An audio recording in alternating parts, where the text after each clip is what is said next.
Hi, this is Stacy, and we're going to talk about conflict today. And here are your objectives. Just keep in mind that conflict is good nor bad. Conflict is generally understood to be defined by various authors as a clash in individuals or groups' values, differences in belief, attitudes, or expectation. More simply, we could say it's a disagreement. Conflict can be a strategic tool when addressed appropriately, and it can actually serve to deepen and develop human relationships. Porter O'Grady told us that in 2003. Why study conflict? To maximize strengths within groups, to learn more about why individuals within groups choose or need conflict sometimes more than others, and to produce better outcomes, including patient care related goals. Just again, a conflict is a disagreement in values or beliefs within oneself or between people that cause harm or potential to cause harm. Conflict is a catalyst for change and has the ability to stimulate either detrimental or beneficial effects. What are types of conflict? There's interpersonal conflict. It refers to conflict between two individuals. This occurs typically due to how people are different from one another. We have a variety of personalities, which results in incompatibility with choices and opinions. And it's a natural occurrence, and it can lead to personal growth and development in relationships with others. If we talk about intrapersonal conflict, it occurs within an individual. The experience takes place in the person's mind. Hence, it's a type of conflict that is psychological, involving the individual's thoughts, values, principles, and emotion. An example of that would be if someone is on a diet and they are offered a cupcake, they may have an argument with themselves as to whether or not they should eat the cupcake. They may think they deserve it because they're doing well on their diet, or they may also think they don't want to derail the gains they have already made by eating the cupcake. This is causing conflict in one's mind, and this is an example of interpersonal conflict. Here's another example. Suppose an individual sees their friend stealing something from a store. They may have a hard time deciding what to do with this situation because they don't want to get their friend in trouble, but they also know what is wrong, that what this friend is doing is wrong, and the right thing to do is tell the store owner. This causes conflict. Organizational conflict, or otherwise known as workplace conflict, is described as a state of disagreement or misunderstanding resulting from actual or perceived dissent of needs, beliefs, resources, relationship between members of the organization. At the workplace, whenever two or more persons interact, conflict occurs when opinions with respect to any task or decision are contraindicating of each other. So, how do we better understand stress and conflict? Increasing our knowledge of the role of stress plays within conflict is critical. Our society is known for being particularly stressful and stress-producing. We already know that stress leads to fatigue, which can lead to increase in medical errors. Our culture within healthcare, furthermore, has built on a tradition of secrecy, shame, and blame when it comes to our failures to prevent medical errors. Gender differences exist and may explain, at least in part, why women are known for either avoiding or using compromise, and why men may be known for being aggressive or using aggressive techniques, none of which may completely resolve conflict. Finally, our knowledge of our aeronautic, military, and submarine industries and the recent SBAR communication tool, they have spawned and have focused on toolkits characterized by clear, succinct exchange of information. Their widespread use is based on the premise that stressful situation is more likely to lend itself to conflict and negative patient outcomes. Think about the last time you tried to convey information to a physician about a patient's status. How did you feel? Were you anxious and nervous? Did you forget some critical details that you remembered too late? Was the physician hearing and acting upon what you were saying?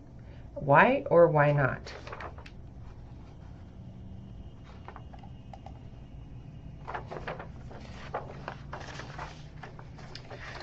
There are 4 stages of conflict. Frustration. Frustration, remember, when people or groups perceive that their goals may be blocked, they may feel frustrated. This frustration may escalate into stronger emotions, such as when people become angry or just give up. Have you ever seen someone get angry over nothing? If you have, then you have seen misunderstanding based on someone's inability to gauge the situation accurately. Suppose you did not discuss the patient's treatment plan with him or her. This happens frequently, unfortunately, and when the patient does not carry out his part or her part of the plan, you label the patient as non-compliant and feel frustrated that the patient is uncooperative, when in all likelihood the patient had a completely different set of priorities at the start from those of the nurse. At the same time, the patient may view the nurse as controlling and insensitive. When such frustrations occur, it is a cue to stop and clarify the major differences that make sure everyone is on the same page. Conceptualization is a stage of conflict, like the idea of the snapshot image. For example, when we see and are confronted with something, our minds form a mental judgment about what actually happened. Everyone involved has an individual's interpretation of what the conflict is and why it is occurring. Most often these interpretations are different and involves the person's own perspective, which is based on your personal values, beliefs, and cultures. Regardless of conceptualization forms the basis for everyone's reaction to the frustration. The way the individual perceives and defines a conflict has a great deal of influence on how creative those involved may try to resolve the problem and what kind of outcomes come about. Action. Action is a behavioral response to a conflict, follows conceptualization. This may include seeking clarification about how another person views a conflict, collecting additional information that informs the leader about the issue, and in engaging dialogue about the issue. As actions are taken to resolve the conflict, the way that some or all parties conceptualize the conflict may change. So action is good. Outcome. You can have tangible and intangible consequences that result from the actions taken and have significant implication on the work setting. Consequences include 1, the conflict being resolved with the revised approach, and 2, stagnation of any current movement or no future movement.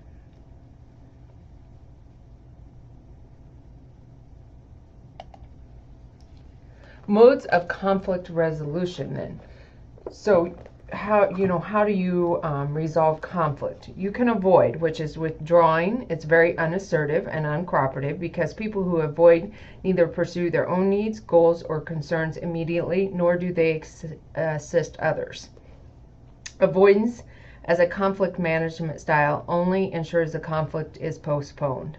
Accommodating is when accommodating, people neglect their own needs, goals, and concerns, and while trying to satisfy those of others. This approach has an element of being self-sacrificing and simply obeying orders and serving others. Competing. When competing, people pursue their own needs and goals at the expense of others. Sometimes people use whatever power, creativeness, or strategies that are available to win. Collaborating. Collaborating, although most time-consuming approach, is the most creative stance. It is both assertive and cooperative because people work creatively and openly to find a solution that must fully satisfy all important concerns and goals to be achieved. Collaboration involves analyzing the situation and defining the conflict at a higher level where goals are identified and commitment to work together is generated. If you compromising involves both assertive and cooperation on the part of everyone and requires maturity and confidence. Negotiating is a learned skill that is developed over time. A give and take relationship results in conflict resolution. with the result that each person can meet his or her important priorities as much of the time as possible. So let's do a little self-assessment. How do you approach conflict? And we'll just talk about some things. Are you avoiding, accommodating, competing, compromising, or collaborating? If you tend to avoid often, you need to ask yourself, do people have difficulty getting my input and understanding my view? Do I block cooperative efforts to resolve issues? If you seldom use avoidance, ask yourself, do I find myself overwhelmed by a large number of conflicts and a need to say no? Do I assert myself even when things do not matter that much? Do others view me as an aggressor? If you use accommodation, and remember that accommodation is just accommodating others. You're a pleaser. If you use accommodation, ask yourself, am I building goodwill with others during conflict? Do I admit I've made a mistake? If you are competing, you're out to win, you need to ask yourself, am I surrounded by people who agree with me all the time? Do people avoid confronting me because I always want to win? If you seldom use competing, ask yourself, how often do I avoid taking a strong stance and then feel powerless? Do I avoid taking a stand to escape risk? If you use negotiation often, you need to ask yourself, do I ignore large and important issues while trying to work out creative and practical compromise? Am I sincerely committed to compromise or negotiated solutions? If you seldom use a technique of negotiation, ask yourself, do I find it difficult to make concessions? Am I often engaged in strong disagreements, or do I withdraw when I see no way to get out? If you use, I lost my page. I think I asked all of them. Okay, I think we're good. Benefits of compromising. What are the benefits? One can think about and consider many things when selecting an approach to resolving a conflict. The nature of the difference, the underlying reason, the importance of the issue, the strength of the feelings, commitment, and goals involved. Preferred and previous effective approaches can be considered, but they need to match the situation. Not everyone has the same experiences nor the memory of the same conflict. Sometimes a third party may be introduced into a conflict so that mediation can occur. Mediation is a learned skill for which advanced training or certification is available.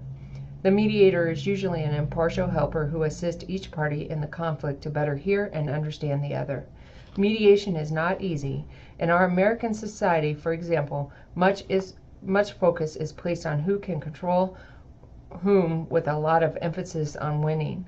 The successful individual involved in the conflict resolution and negotiation often moves beyond winning and even beyond avoidance, accommodation, and compromise, which are more about trying not to disturb the status quo.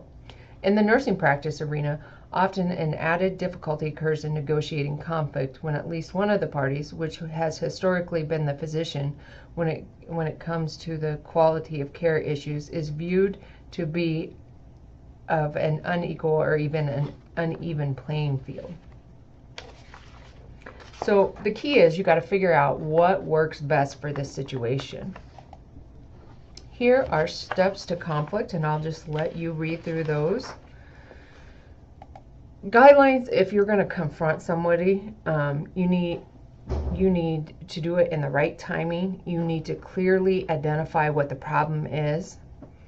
Identify the behavior that was required to come to conflict in the beginning. Establish credibility, and that means you gather facts, and you need to remain empathetic, not judgmental. When we confront, we need to avoid personal attacks, and sometimes in that confrontation we can use a little bit of humor. Always when we're looking at conflict, we need to manage lateral violence and bullying. Remember that nurses eat their young, and why they do it, we don't know. But lateral violence is aggressive, destructive behavior or psychological harassment of nurses against each other. And bullying is real and perceived power differential between the instigator or the recipient must be present in bullying. And I shared some videos that I think are helpful in how to deal with workplace violence and how to deal with bullying in the workplace.